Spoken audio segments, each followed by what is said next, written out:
Na hizi hapa ni dalili za mtu mwenye uwezo mdogo kiakili. Mtu ambaye hawezi kufanikiwa katika maisha yake yote kama hatoacha hizi tabia mpaka kiyama kinasimama. Dalili za kwanza au sifa ya kwanza za watu wenye uwezo mdogo wa kiakili. Watu hawa wanakuwa na tabia ya kujiposition. Wanapenda kujiposition kwenye mambo ya watu. Kivipi? Wanapenda kujihesabia kwenye mambo ya watu wakati wenyewe wenye mambo yao hawajawahesabia. Wanapenda kujihusisha kwenye kampuni za watu, kujihusisha kwenye nyumba za watu, kujihusisha kwenye mabiashara ya watu. Pindi watu wakifurahia mafanikio yao, wao husema mafanikio yetu, alhamdulillah tumefika. Pindi watu wakisema alhamdulillah namshukuru Mungu kanifikisha hapa, yeye husema tumefika. Mafanikio yetu, nyumba yetu, gari yetu, pesa zetu.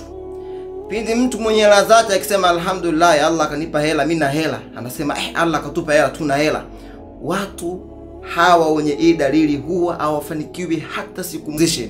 Dalili ya pili au sifa ya pili ya watu wenye uwezo mdogo wa kiakili na kwa hii tabia yao hawaje kufanikiwa hata siku moja. Watu hawa wanakuepugu, wanamtimanyongo ama kimtimanyongo. Wanamtimanyongo kivipi? Watu hawa hawawezi kuzungumza wema wao mpaka wazungumze mabaya ya wengine. Yaani hawa watu wanaisigi, wao hawawezi kusimama mpaka wengine wakae. Hawa watu wanaisigi kwenye vichwa vyao, wao hawawezi kuzungumza wakaeleweka au wakasikika mpaka wote wakae kimya. Hivyo watu kama hawa pindi unapoongea wema wao na kujisafisha, basi lazima wawajeuze watu wengine ni sabuni. Yaani akizungumza mimi ni msafi, atasema mwingine muhuni, mwingine kadha, mwingine mchawi. Yaani lazima azungumze machafu ya watu ili yeye aonekane mwema. Watu kama hawa ni wana uwezo mdogo wa kuzalisha, ni wana mchango mdogo kwenye taifa, ni wana mchango mdogo. Na kama huku nyuma yao, yani ikitokea kwa bahati mbaya ndio una baba kama huyu, una mama kama huyu, jamani kupata mafanikio ni ngumu sana, umepata hasara sana. Sifa ya tatu, tabia ya tatu ya watu wenye uwezo mdogo wa kiakili. Watu wenye uwezo mdogo wa kiakili, maisha yao yote, siku zote maisha yao yote, wao ni watu wanaamini katika huruma. Wanaamini katika huruma. Hivyo lazima kutokana kwamba kushindwa kutimiza majukumu yao, kushindwa kutimiza mambo yao, wao muda wote wao wanatoa sauti, nimeonewa, nimeonewa, nimeonewa. Nateswa. Nimecheleweshwa mimi. Serikali. Sijui Mungu hatuoni. Mimi nimeshindwa. Mimi nitakuwa mwizi. Hawa wao ni watu kulalamika. Yaani hawa ni watu kulalamika, kujidhalilisha, kuonesha shida zao hadharani. Jamani, kila mtu ana shida nye watu. Kila mtu na matatizo yake.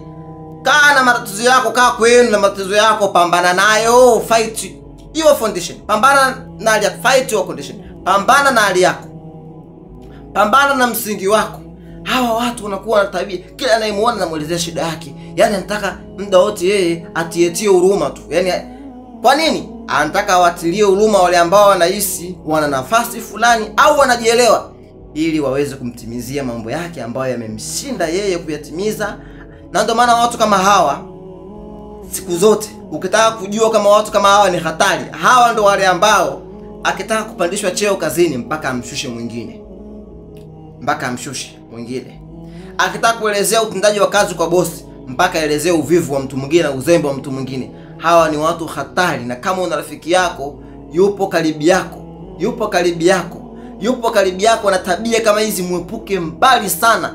Yaani wewe unakaa na lichatu, wewe muepuke mbali, la sivyo muite mkanye na aache. Lau atache kuacha, jiweke mbali na yeye, kwa sababu mwisho wa watu hawa, yaani mwisho wao, hatima yao watu kama hawa kuwa wanaishia kwenye uchawi.